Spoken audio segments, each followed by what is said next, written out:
cold start issues in the wintertime and draining the battery to the point of being dead when you try and start it. If you try and click your quad over and it's not working or dead right away, this is how you fix it. We're going to show you how to put a 660 battery in a YFZ 450. We just need to do a little fabrication. And this should take care of your issue of not starting when it gets below a certain temperature. Now we got the seat off, and we had to do a little cutting to get this compartment in here big enough for the new battery. This is the old battery right here, which you can see is a little bit smaller than this new battery I got. She should be fully charged. So here's the new battery. This is our Raptor 660 battery. Looks like we got fully charged. Okay. So now we're gonna take this. I used a Dremel to cut those plastic pieces out. I had a lot of trouble with the regular cutoff wheels breaking on me, so I got reinforced Dremel cutoff wheels that will prevent the wheels from breaking when the plastic melts and beads up on the cutoff wheels. These are your normal cutoff wheels, but they break very easy. So we're gonna hook one of these reinforced Dremel wheels up and finish clearing out our area back there in the quad behind the air box and make it big enough for the 660 battery, which will hook up and try her out. So we got a reinforced Dremel wheel on there because these other ones weren't cutting it. Now you can see the batteries are about the same height, but the new battery is a lot fatter, so we got to clear out this space in here again. After you get your wires all detached, you got to get as much of this plastic out as you can for the new battery to be able to fit in there.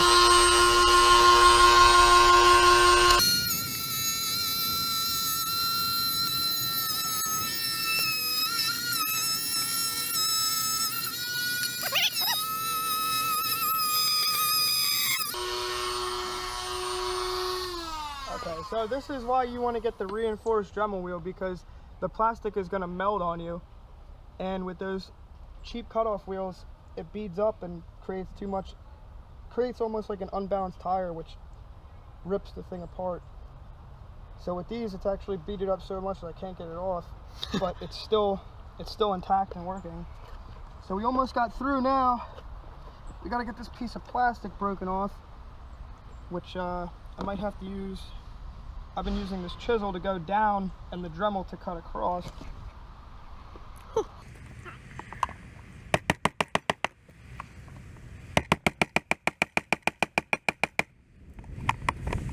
That looks good, dude.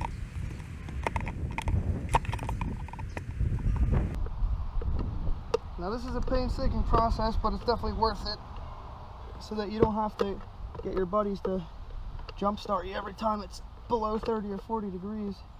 Because with my old battery, the problem I was running into is that as soon as you tried to start the quad with the electric start, it was literally killing the battery in about 2 cranks. So with this Raptor 660 battery, you're actually moving up from your old 450 battery, which is at about 80 or 90 cold cranking amps, to about 180 with the new battery, which will not only start 190 cold cranking amps. So this is going to give you a quicker start with using less of the battery. But right here's what you got to do. Woohoo! Yes. Okay. Good. All right. So you're going to have to take your new hardware and slip these bolts down underneath the positive and the negative terminals, so that you can take your positive wires and your negative wires and connect them to your battery. There are 2 terminals hooked up.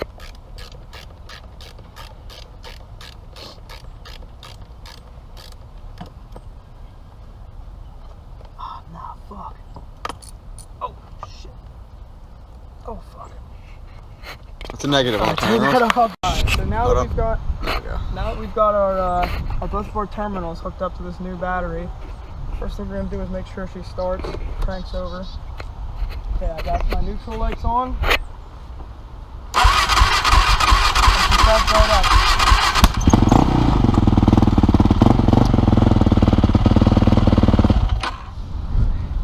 Now before, with that other battery, probably would have waited about 30 minutes and still had to go push it anyway. So this is your problem if you need to fix your quad from dying in the winter, not starting. If you're having any of those problems relating to your quad just giving you any general starting, electrical, or any problems like that in the wintertime, get a battery with more cold cranking amps, which we went with the Raptor 660 battery, Raptor 350 battery. They have 190, which is almost double than what these come with stock. So now our last thing to do is just find a way to get this bent down and hooked up, and we'll be good to go. Thanks for watching, and send us some requests for any other tutorials. Okay, so we're on our final step here.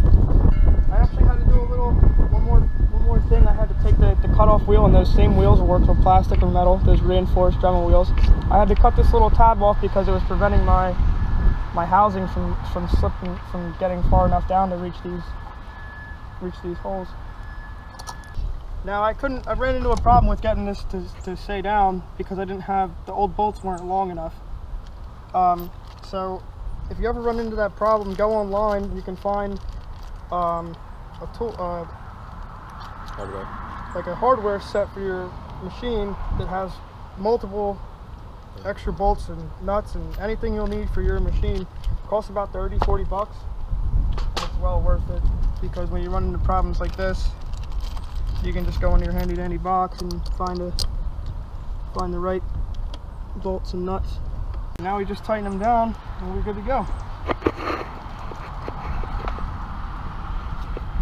So you trying to get in on this tutorial shit?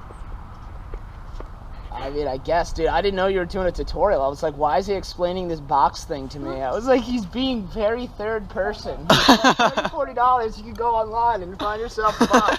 I'm like, I didn't know you were recording, man.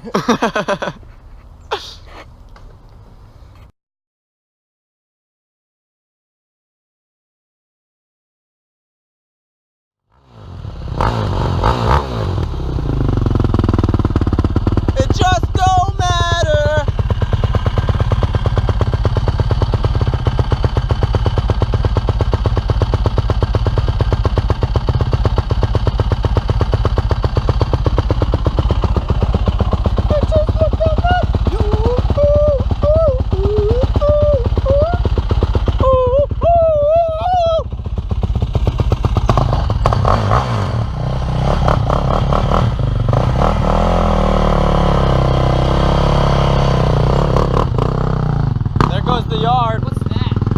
Goodbye, yard. What is this? Oh, that's a lawnmower. Bye-bye, yard.